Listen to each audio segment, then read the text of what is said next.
네, 어제 제가 최고위원회 모두 발언을 통해서 그 남북 대화로 가기 위한 이 첫 걸음으로 남북 통신 연락선을 다시 개통하자 이렇게 제안을 했는데 이 여기에 대한 이 답이 굉장히 빨리 왔습니다. 북한 김정은 총비서가 남북 통신 연락선을 10월부터 복원하겠다는 의지를 표명했습니다. 참 다행입니다. 이렇게 신속하게 이 답이 온 것은 매우 좋은 징조가 아닐까 이렇게 생각합니다. 평화로 가는 길이 참으로 멀고 험하지만 서로 이렇게 작은 것에서부터 끊임없이 지치지 않고 노력해 나간다면 우리는 반드시 이뤄낼 수 있다 이렇게 생각합니다. 남북 통신 연락선 복원을 시작으로 대화를 통해 하나하나 징검다리 건너듯이 평화와 공동 번영의 길을 달려가길 바랍니다. 국회도 대화 진전 상황에 맞춰서 적십자 회담과 판문점 선언 비준 등 이 적시에 할 수 있도록 준비해 나가겠습니다. 어제 이 언론 미디어 제도 개선 특위를 이 본회의에서 구성했습니다. 여야가 비록 가짜 뉴스 피해 구제법을 예정대로 어제 처리하지는 못했습니다만 이 법은 본회의에 아직 계류 중이고 여기에 덧붙여서 이 정보통신망법, 방송법, 신문법 등 언론 미디어 제도 전반에 걸쳐서 논의를 할 특위를 만든 것은 대단히 큰 의미가 있다고 생각합니다. 한 마리의 소쩍새가 울기까지 봄부터 아닌가요? 한 송이의 국화꽃을 피우기 위해 봄부터 소쩍새가 울었다 이런 식구가 있는데 이 언론 중재법, 이 가짜 뉴스 피해 구제법을 지난하게 논의해 오는 과정에서 이 드디어 이제 언론 개혁의 종합판이라고 할 수 있는 이 네 법을 함께 논의하게 된 것은 매우 큰 의미가 있는 이 첫 시작이다 이렇게 생각을 합니다. 그야말로 문재인 정부 21대 국회의 언론개혁 시즌 1이 드디어 열렸다 이렇게 말씀드리고 싶습니다. 그동안 언론인, 시민단체들로부터 언론개혁의 핵심 의제들을 총괄적으로 함께 논의해야 된다는 그런 요구가 많이 있어 왔습니다. 1인 미디어, 유튜버 등으로부터 가짜 뉴스 피해를 입은 우리 국민들을 구해야 된다. 그걸 위해서는 정보통신망법 개정 논의가 있어야 된다라는 논의가 있었고요. 방송사의 지배구조 개선을 통해서 이 공영방송이 말 그대로 이 공익을 위해서 봉사할 수 있는 그런 방송으로 태어나야 된다라는 이 요구도 있어 왔습니다. 이건 방송법 개정 논의를 통해서 이루어질 것이고요. 또 이명박 정부 당시에 방송법을 개혁하면서 이 방송사의 편집위원회를 폐지를 했는데 이 편집위원회를 부활시키는 과제도 있다 이런 말씀을 드립니다. 아울러 이 포털 그러니까 인터넷 뉴스 서비스 사업자에 대한 공정성 규제가 필요하다라는 지적이 있어 왔는데요. 이 사안은 신문법 개정 논의를 통해서 이루어질 것입니다.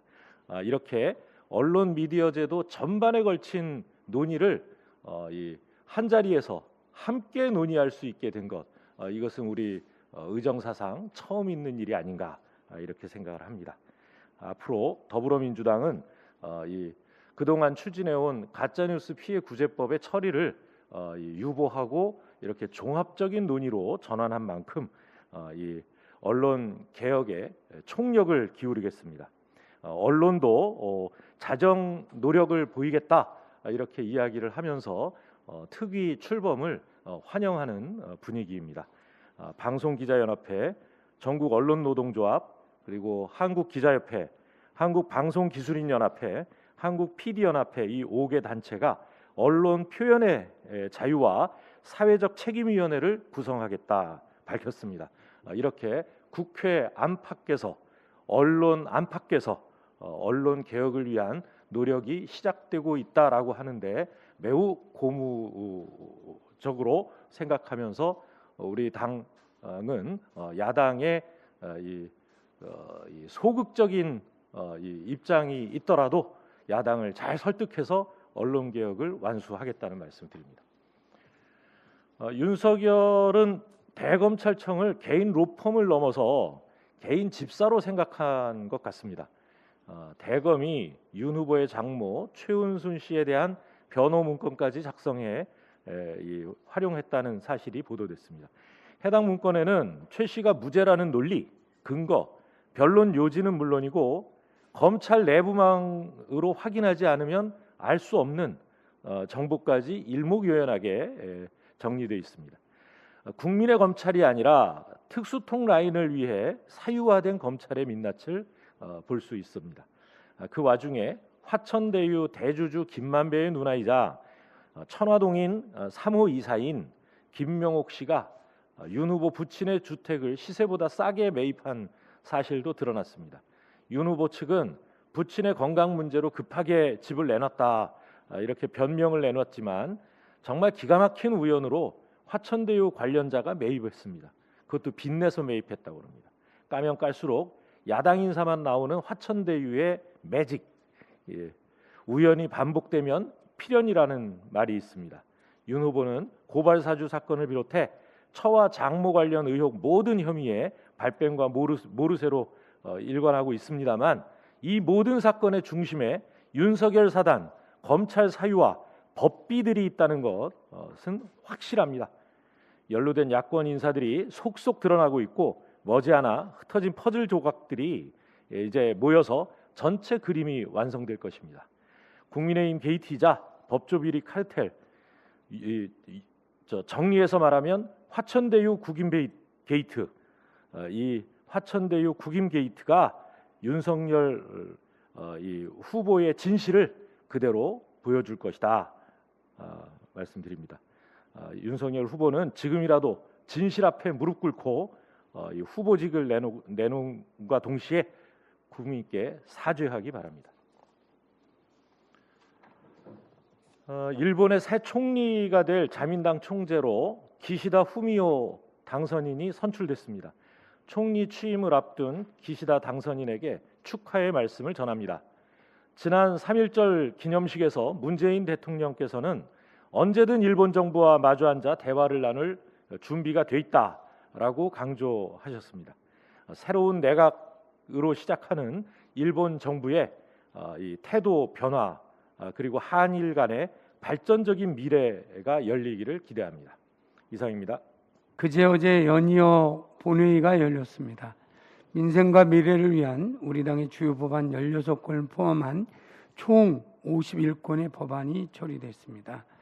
그중에 세종특별자치시에 국회 분원으로 세종의사당을 둔다는 조항을 골자로 하는 국회법 일명 세종의사당법 설치법이 27일 본회의를 통과하였습니다. 이로써 2027년에는 세종의사당이 개헌할 것으로 전망됩니다. 환영합니다. 고 노무현 대통령의 행정수도 이전 공약 발표 이후 20년 수건사업 성취인 동시에 국가균형 발전이라는 미래적 의미가 담겨 있습니다. 이번 본회의에서 우리 당은 또한 소멸위기에 지방을 구하기 위한 많은 법안들도 함께 통과시켰습니다. 개인이 지방자치단체에 기부할 길을 열어준 고향사랑 기부금법, 주민이 직접 조례를 발안할 기회를 확대한 주민조례 발안법, 그리고 지방의회 의장의 의회 공무원 임용권을 부여하고 교육 훈련 권한을 부여해 지방의회 역량을 강화할 수 있게 한 지방공무원법과 지방공무원 교육법이 바로 그것입니다. 국가균형 발전이란 시대적 과제이자 미래 세대를 위한 우리 소명을 수행한 것 같아 참으로 뿌듯하다고 생각합니다. 또한 2024년 착공하여 2027년 완공을 목표로 추진될 세종의사당 건립 사업에 대해서 여당은 예산 배정 등 완공까지 필요한 절차의 지원을 아끼지 않겠다는 약속 드리겠습니다. 내일부터 국정감사가 시작됩니다. 이번 국정감사는 문재인 정부 마지막 국정감사가 될 것입니다. 작년 21대 국회 첫 국감은 코로나19 전국에서 조심스럽게 치러졌습니다. 올해도 마찬가지 상황입니다만 코로나19로 지친 민생과 서민 경제를 위해 보다 생산적인 공론의 장이 펼쳐지기를 기대하며 우리 민주당이 앞장서서 그렇게 만들도록 하겠습니다. 특히 대선을 목전에 두고 치러지는 국감인 만큼 여야 모두 치열하게 격돌할 것으로 예상됩니다만 정쟁 국감, 폭력 국감이 아닌 민생 국감, 정책 국감이 되도록 하겠습니다. 민주당 정책위는 4가지 방향에서 국감을 하고자 합니다. 먼저 문재인 정부 국정과제 점검을 하는 국감이 될 것이고, 둘째, 민생을 점검하는 물가, 가계부채, 소상공인 손실보상 등 민생을 꼼꼼하게 챙기는 민생국감, 그리고 위드 코로나 단계적 일상 회복을 위한 준비를 하는 국감이 될 것입니다. 백신 접종, 합리적 방역체계, 의료시설 준비 등에 대해서 꼼꼼하게 점검해 나가겠습니다. 마지막으로는 내년에는 대선뿐만 아니라 지방선거가 있는 해이기도 합니다. 따라서 각 상임위별로, 각 분야별로 지방정부에 대해서도 꼼꼼하게 점검하는 국감을 준비하겠습니다. 건설적인 비판과 신속한 개선이 이루어지는 모범적인 정책 국감의 면모를 보여드리도록 하겠습니다. 마지막으로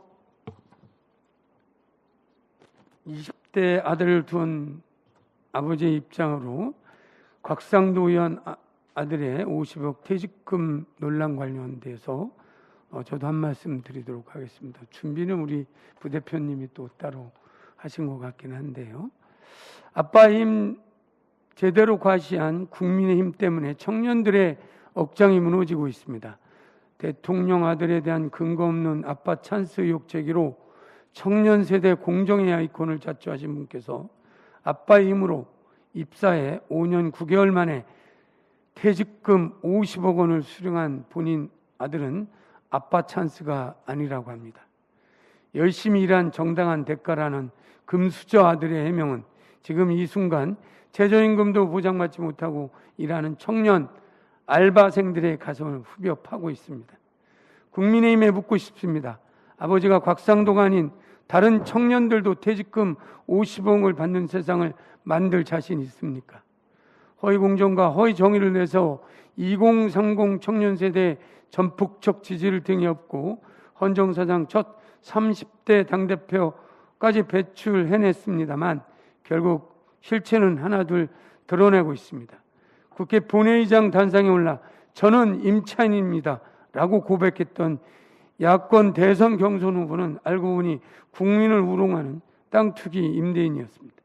부동산 공약을 1호 공약으로 발표한 야권 1위 대권 주자는 집이 없어 청약 통장 모른다는 실언으로 무주택 청년을 분노케 했습니다. 국민의힘에게 구합니다. 거짓된 연기로 하루하루 성실히 살아내고 있는 청년 세대의 희망을 그만 짓밟지 마십시오. 잘못은 어떻게든 꼭 밝혀지기 마련입니다. 옳지 않은 일은 민주당이 바로잡겠습니다. 이상입니다. 국민의힘 화천대유 게이트에 대해서 먼저 말씀드리겠습니다. 곽상도 의원 아들이 50억을 받았다는 것 이제 다 아실 텐데요. 처음에는 퇴직금, 그 다음에는 상여금, 그 다음에는 산재에 대한 위로금, 이렇게 계속 그 명목이 바뀌고 있습니다. 공색합니다. 산재 관련돼서 지급된 금액이라고 하면서 산재 신고는 하지 않았고 세금은 정산하고 그 아들은 조기 축구 활동을 아주 활발히 한답니다. 더 이상 거짓말로 국민의 눈을 가려서는 안 될 것입니다. 곽상도 의원 아들이 50억을 받았다. 그 사실을 추석 전에 이미 국민의힘 지도부는 알았다.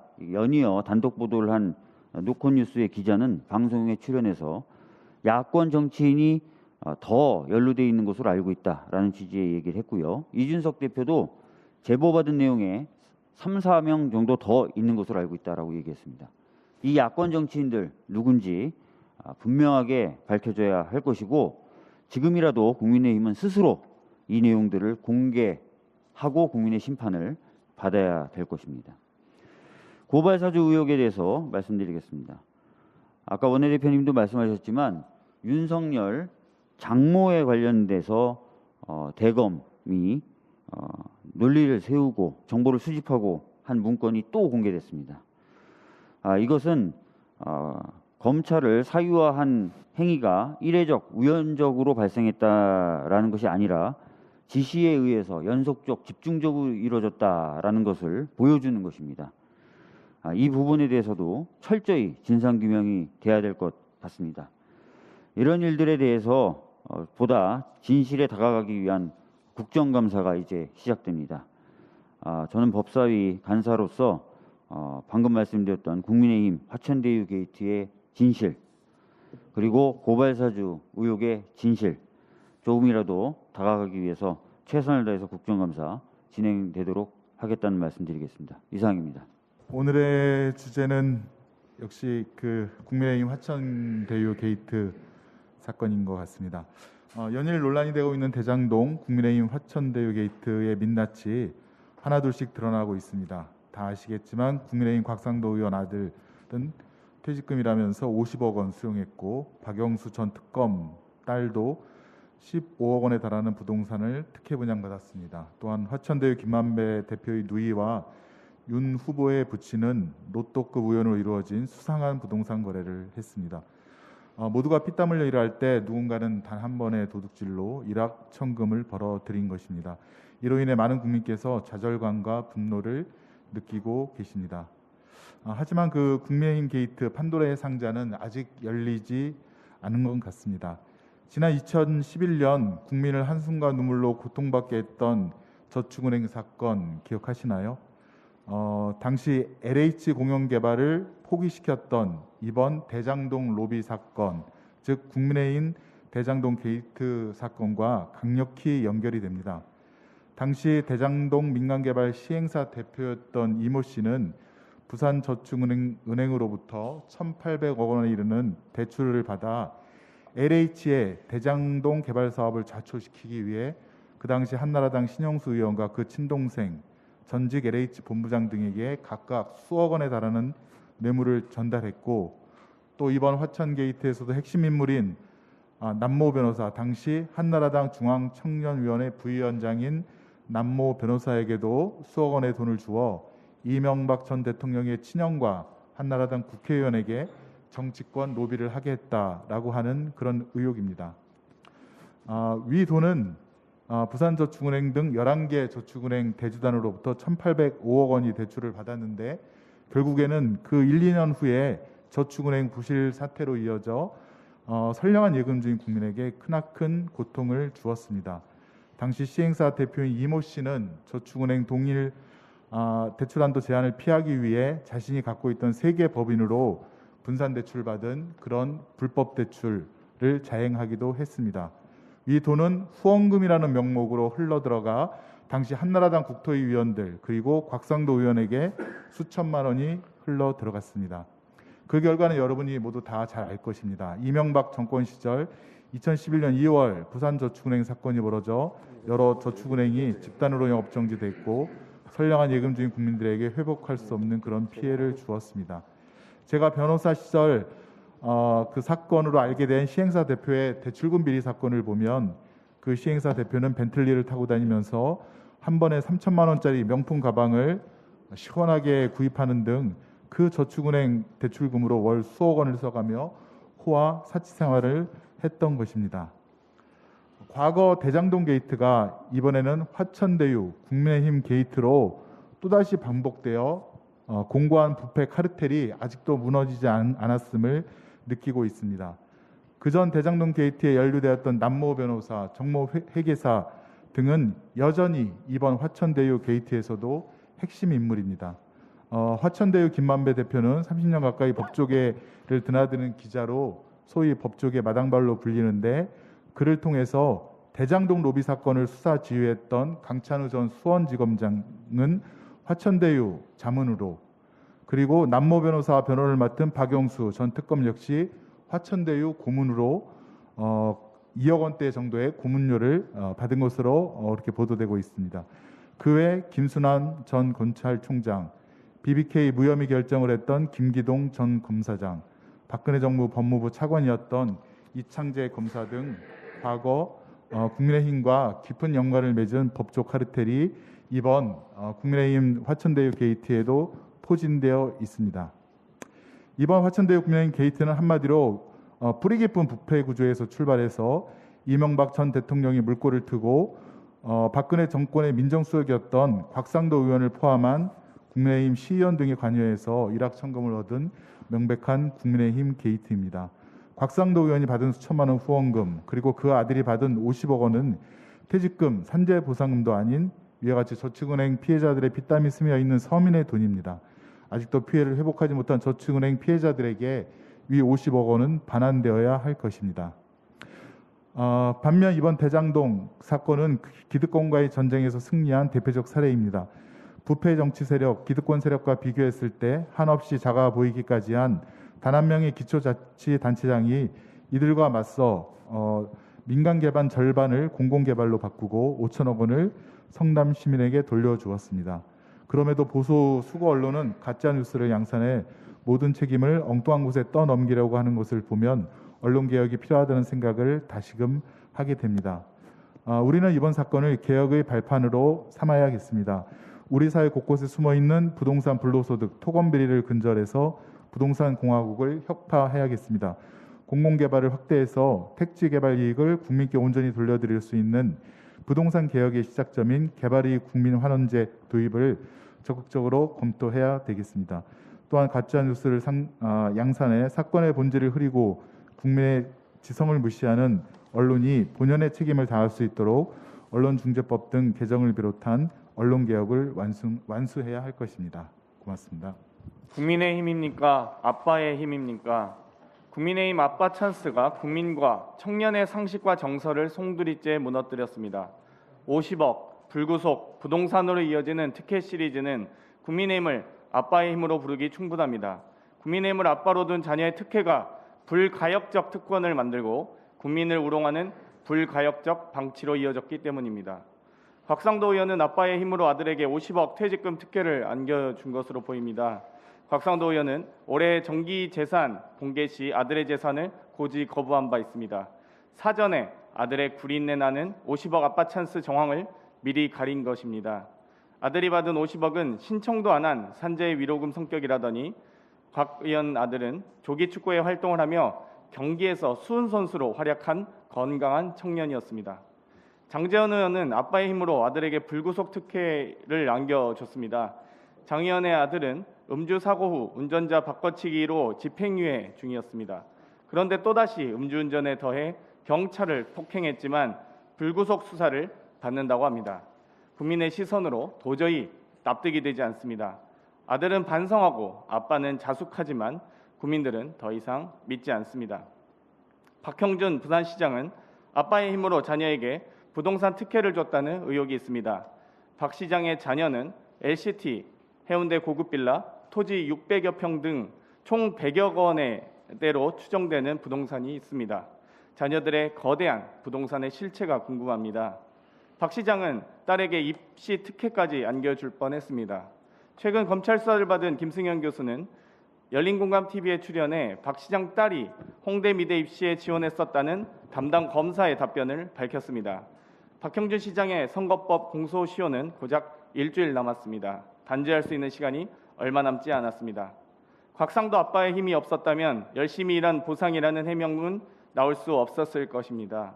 장재원 아빠의 힘이 없었다면 반복적인 막무가내 행동은 나올 수 없었을 것입니다. 박형준 아빠의 힘이 없었다면 평생 보장되는 불로소득은 없었을 것입니다. 퇴직금 특혜, 불구속 특혜, 부동산 특혜, 입시 특혜, 아빠의 힘은 황금알을 낳는 거위였습니다. 평범한 청년이 아무리 노력해도 도저히 따라잡기조차 불가능한 특혜의 힘은 국민의 마음에 멍에만 남겼습니다.